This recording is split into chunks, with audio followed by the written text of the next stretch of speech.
Welcome back from college, and thank you for joining us on 206 Richard.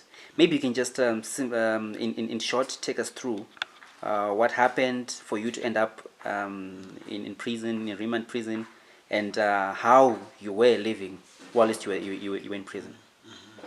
Yeah, thank you very much for this discussion, for giving me an opportunity to speak to Zimbabweans and even fellow citizens of the world to share my experience.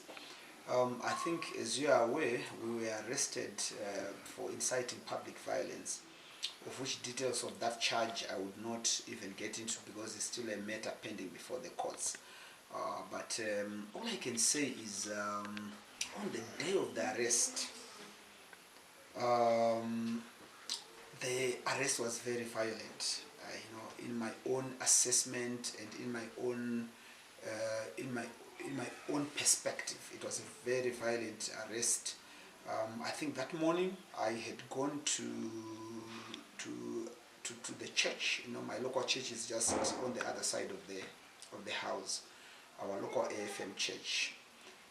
And then as I was getting to the church, the police vehicle arrived, full of police details, but there was nothing that could tell me that they were police details. So, and 4 of them had AK-47s, and they drew them out. When they got to me, they shouted my name, Ngarivhume, we're looking for you, and they drew guns, and then other men came out of the vehicle. It was really violent and threatening, to the point that people who were at the church and also people who were around the place in the different houses that overlook the church, they actually ran for cover. And then they announced, one guy from Law and Order announced that they were arresting me for inciting public violence.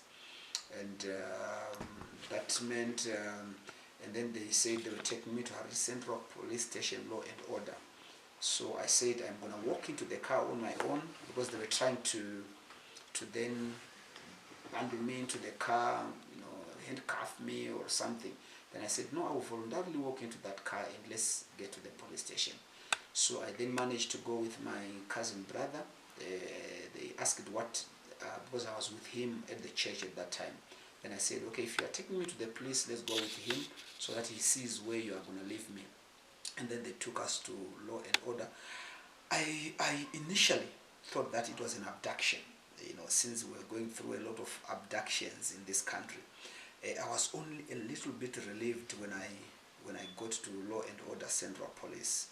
And in about an hour, my colleague and compatriot, Hopol Shingono, also arrived, having been arrested at his house. So then I knew that it was now a formal arrest. And of course, initially they refused us the right to see the lawyers. I insisted that I wanted to speak to my lawyer, and then they said they would look into that later. So they kept me into that room for quite a while until the lawyers came through, maybe 2 hours after my arrest. And that's when at least I was able to make communications to the world that I had been arrested. And then of course, as soon as we got to Central Police Station, they released my cousin brother, and I was able to come out and even start calling lawyers and everybody that I had been arrested. Thereafter, I think we were at Harare Central Police cells for 2 days, then went to Harare remand for the next 3 weeks, and then Chikurubi maximum for the rest of the 4 weeks that were in detention.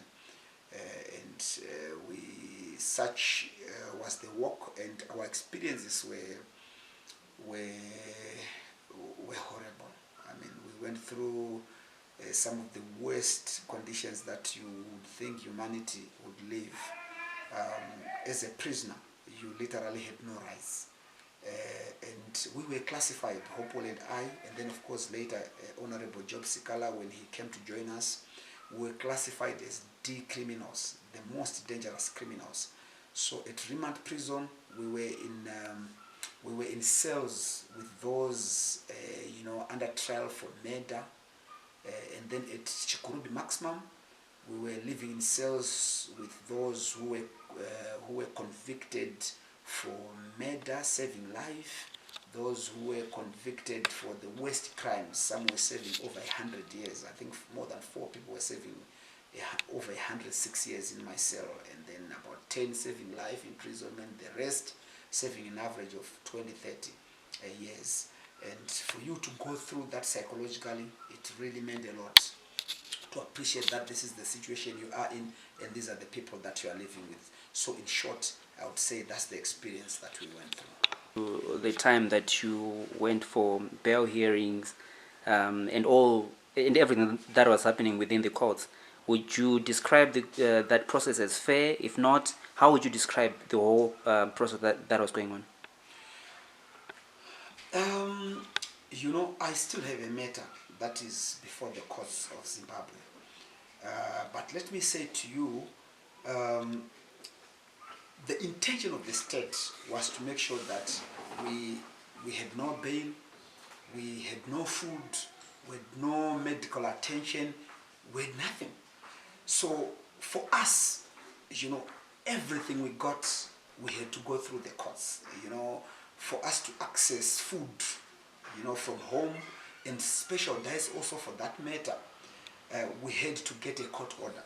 For us to get medical attention, our medical practitioners to visit us in jail, we had to go to the courts. For us to get access to our lawyers privately, we had to go to courts. So it was basically a matter of us having to resort to go to the courts for anything. And these are the same courts as well, which were at one level refusing us bail. And the court orders for our food and other basic rights were granted. So I wouldn't want to necessarily comment specifically on the impartiality of the courts, because I have matters that are pending before the courts. But it was very frustrating personally. At a personal view, it was very frustrating that you go to the courts, and meanwhile you are convinced that you are innocent, and then you don't get bail the first time, you don't get bail the second time, you don't get bail the third time, and you only get bail at the fourth time, 7 weeks after incarceration. It's very frustrating. And I can also tell you that at one time, for us just to get a sit-down date at the magistrates, concerning our changed circumstance application, it took me 2 weeks, because the magistrate was reported to be on holiday or something, so he couldn't attend to my case until after his holiday. And then meanwhile the case can't be given to any other magistrate except him alone. And then you can't help but feel huge frustration to say, what's going on here? Can't they, after all in Shona we say, but it didn't look to be like that in our case. Mujoni had to come back to attend to my case. So these were the frustrations that we went through, but eventually we managed to get bail. Prior to your arrest, you and I sat down and we talked, and one of the reasons why you were calling, or why you were arrested, I want to believe, is you were calling for an end to corruption, and it's still there. So does this mean the battle continues, or maybe there's a shift in focus? Yeah, that's a very important question going forward for us and for the people of Zimbabwe. So firstly, let us be clear that I like the way the Catholic bishops put it. The march is not yet over until the demands, the rightful demands that the people of Zimbabwe were petitioning are heard and met. And it's very important that we were driven by our commitment to see a corrupt-free society. And the people of Zimbabwe, remember, we're only providing guidance and leadership to what the people of Zimbabwe were saying.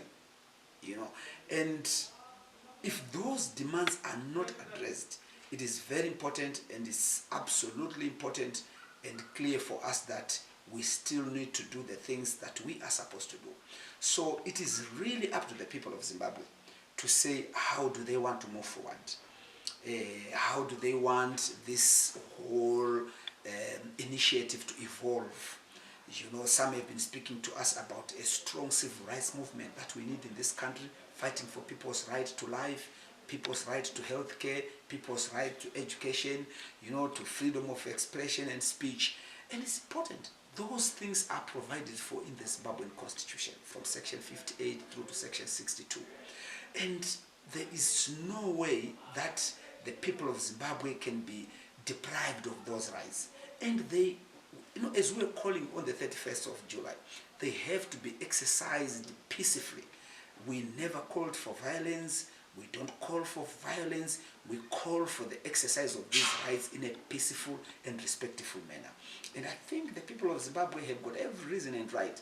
So we are in a process of consulting, and they are speaking back to us to say this is how we want to move forward. And all we do is to provide leadership. All we do is to make sure that their wishes is our command, and we do it in a respectful, peaceful manner, but of course achieving the results. So surely we are not going back on the things that we believe in, and I think the people of Zimbabwe have got every reason and every right to make sure that they have a better nation, a better society, and a nation that is free of corruption. All we're calling for is an end to corruption, and that must be respected. It looks like everybody is frustrated to the extent that you mentioned leadership, to the extent that people listened to what you were saying. They heed your call to demonstrate against corruption, and some people were arrested. What do you have to say to those, especially those who were arrested, because they believe in you? What do you have to say to them? Yes, I actually have been speaking with most of the people who have been arrested. I've been calling them, I had a discussion with Godfrey Kurawone's wife. Then I also had a discussion with his lawyers. I also had a discussion with our brother who was abducted in Bulawayo. And I really passionately spoke to him and encouraged him.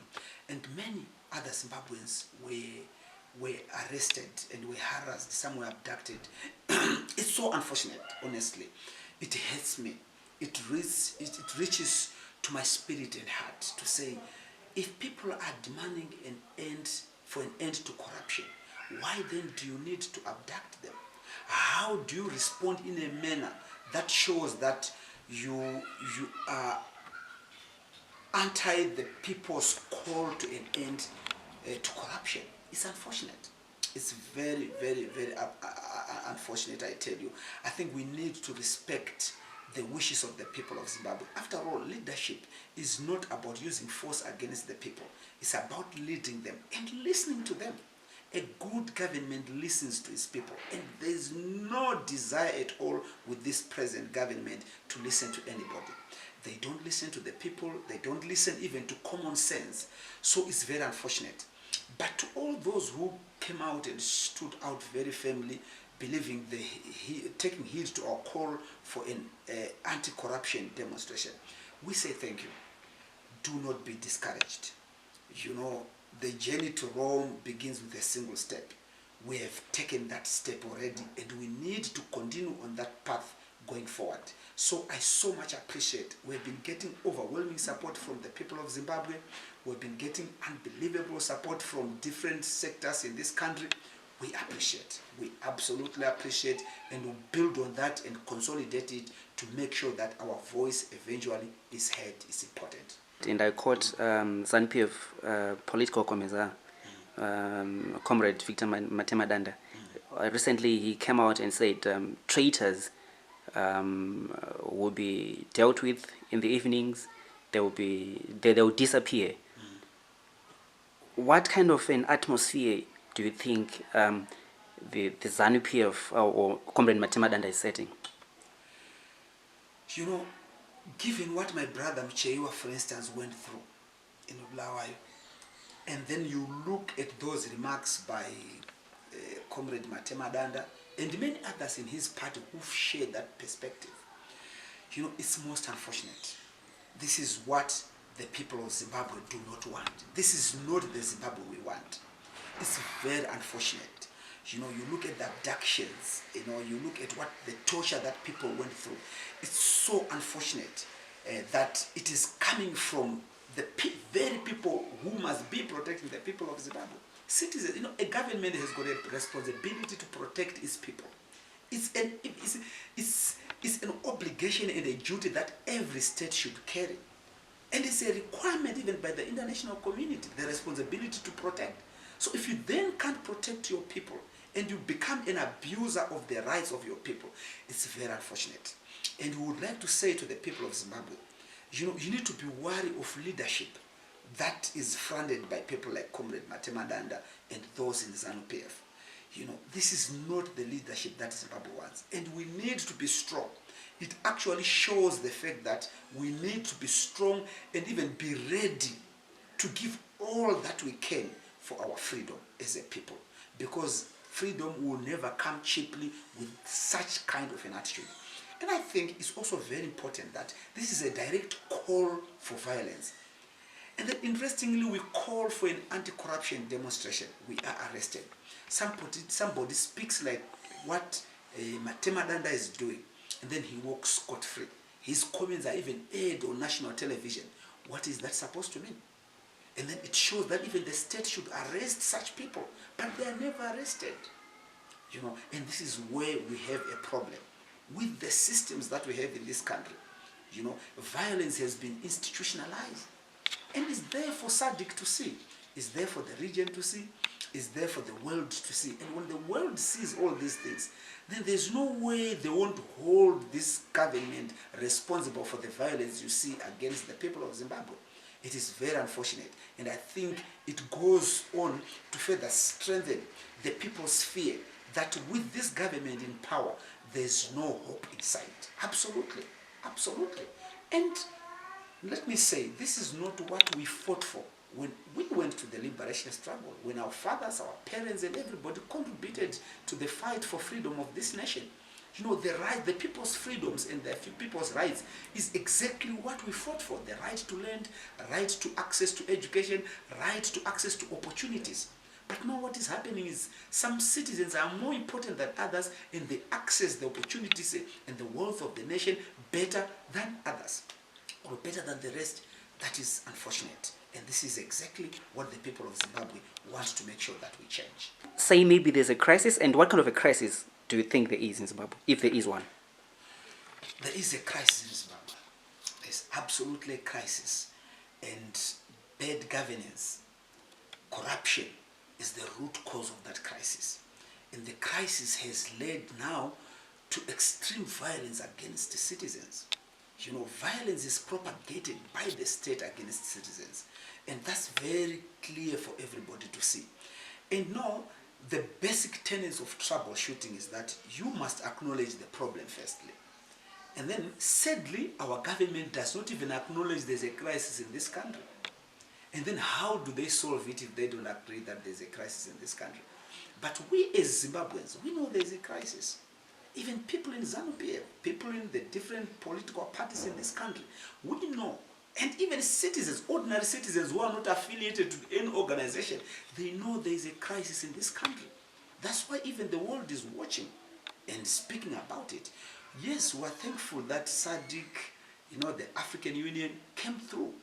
It's very important. We need that support from our fellow brothers. And even the support we're getting from opposition political parties in South Africa, that is most welcome. Because it's clear that there is a problem in this country. And we need to come together to make sure that we solve it. But now even the starting point gets very difficult and complicated when the government does not even acknowledge that there's a crisis. But absolutely, there is a serious crisis which the people of Zimbabwe are grappling with. And they've got every reason to keep trying and keep knocking and making sure that we solve our problems. We can solve our own problems as a nation, but we need first to agree that we have these problems. Nothing is working. Look at how people are living. Look at how our workers, civil servants, and everybody, look at their salaries. Look at the kind of life, the quality of life. Look at our life expectancy. It shows that we've got a serious crisis in this country, and we need the international community to help us. We need our fellow brothers and sisters to help us, and we as Zimbabweans, we need to come together. Let's build a national consensus to make sure that we are agreed, we have a shared vision, the common vision and the things that we believe together, they need to be set clearly so that we have a common approach to the crisis we have in this country. One of the things through my interactions with other people, they even on social media, there's a general belief that we have a divided opposition front which cannot outdo or defeat Zanu-PF. What do you think needs to be done with the various opposition parties that we have in order maybe to achieve your intended goals as opposition parties? One of the things that I learned when we were working in the MDC Alliance is that for us as the opposition in this country to achieve the goal of freeing this country from the albatross of Zanu-PF, we need not only work together, but let me say we need to go beyond working together as opposition political parties, but we need to reach out to the Zimbabwean society at large. We need to reach out to business. We need to reach out to civil society.